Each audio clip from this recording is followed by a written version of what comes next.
ასტროლოგია არის კარმა. შენ რასაც აკეთებ, შენ გადაწყვეტილებების ექვივალენტურია ის მოვლენები, მე რაც მოხდება და საგვარეულოში მიდის ხშირად ეს შენ გადაწყვეტილებები და ეს ემოციები, რაც შენ არ გააცნობიერე, ამიტომ ყველა ადამიანს სჭირდება გააცნობიეროს რასაც აკეთებს. იმიტომ რომ მიზეზშედეგობრივობა ყველა ჰოროსკოპშია ჩადებული. შესაბამისად, ასეთი ისტორიები ხა მე რაც ვიცი, ნახე, რაც არ ვიცი, ბევრმა ადამიანმა საერთოდ არ იცის საკუთარი ისტორიები.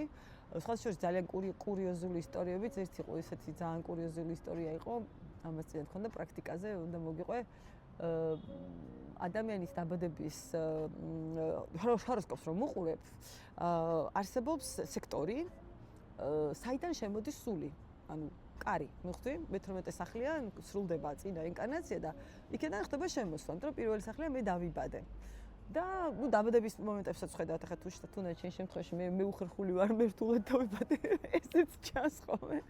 და შესაბამისად, ამ 12 სექტორში ისეთი ასპექტები იყო გაჩერებული, რომ ვივარაუდე, რომ ვიღაც ადამიანი ამ ადამიანის დაბადებამდე უნდა გარდაცვლილიყო პლუს მინუს 1 წლის რადიუსში, აი რაღაცა ჯიბრიანობის გამო.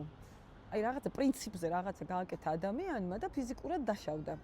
დაახლოებით ვივარაუდე, რომ უნდა ყოფილიყო ასაკოვანი ქალი, სავარაუდოდ, როდესაც გავარკვიოთ, ესეთი ძალიან საინტერესო ისტორია აღმოჩნდა.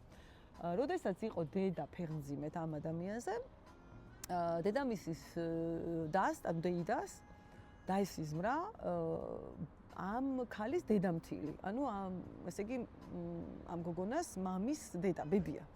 და დაესიზმრა, რომ ჩამოვარდა ხიდან და გარდაიცვალა რა, ესე დაესიზმრა იმ გოგოს, იმიტომ ის გოგო როგორც ჩანს, რაღაცებს ხედავდა ხა ადამიანს აქვთ ეგეთი უნარი.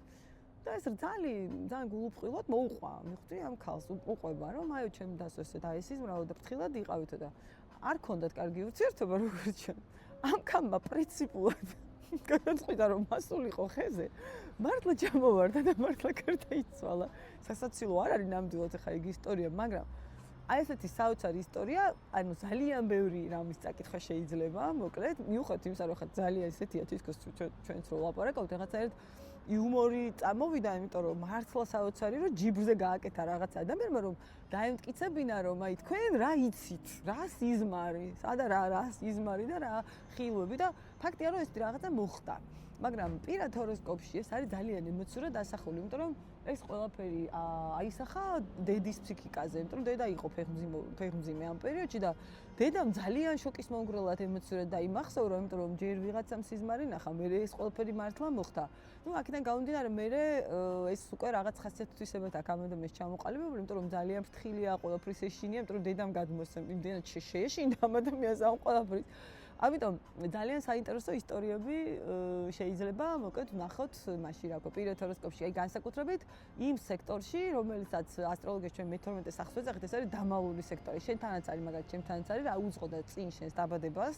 იქ შეიძლება არაფერი არ იყოს, მაგალითად, სარიელიც იყოს, თუმცა სარიელი არ ნიშნავს, რომ რაღაც მოვლენები არ ხდებოდა და ემოციურად დედის ფსიქიკაზე არ აისახებოდა, მაგრამ თუ იქ პლანეტებია და რაღაცა მთელი აღლუმია მოწყობილი, მაშინ სერიოზული ამბებია. და პლუს, ნახე, თვითონ სულის წინა ინკარნაციული გამოცდილებაც, როგორ დასრულდა ცხოვრება და ემოციურად ყველაზე მეტად რა დაამახსოვრდა ცხოვრების ბოლოს, ასევე ასახავს ზუსტად ეს 12 სახლი. იმიტომ ეს არის ყველაზე მისტიკური სახლი პირად ჰოროსკოპში და ახლა ჩვენ როდესაც მეორე მოდულში ვისწავლით საგვარეულო სისტემას, 12 სახლი არის ყველაზე მისტიკური, ყველაზე ინფორმატიული, ყველაზე მეტი ინფორმაცია არის 12 სახლში ჩატვირთული, როდესაც ჩვენ ვსწავლობთ საგვარეულოს და ვსწავლობთ მათ შეცდომებს, მათ შიშებს, მათ კომპლექსებს, იმიტომ რომ ეს სახლი გადაძეძგილია თაობების მანძილზე, ტაბუ ისტორიებით, რის რცხენიათ, მაგალითად, რის ეშინიათ, აქედან გამომდინარე, მოკლედ რას თაობები რას ვერ ხურავენ, იმიტომ რომ ეს არის თევზების სახლი, ასტროლოგიაში 12 სახლი, თევზებს შესაბამისად 12 ნიშანია თევზები და ეს არის კიდევ ასევე ინფორმაცია იმის შესახებ, ადამიანი როგორც სული, აი თქვენს პირად რუქას რო უყურებ, საბოლოოდ რა უნდა დახურო. ანუ შენ შემთხვევაში ეს უკვე შენ გიხება, შენ უკვე უნდა დახურო. ანუ მოგეცა საგვარეულო სისტემით, წინა ინკარნაციაში, ანუ ბოლოს წინა გამოცდილება და უნდა დაიხუროს ეს ყველაფერი და პლანეტები, რომლებიც იქ მოხდება, გიყვებიან იმის შესახებ, რა უნდა დახურო, ვინ უნდა დახურო, რა კომპლექსი უნდა დახურო, მაგალითად.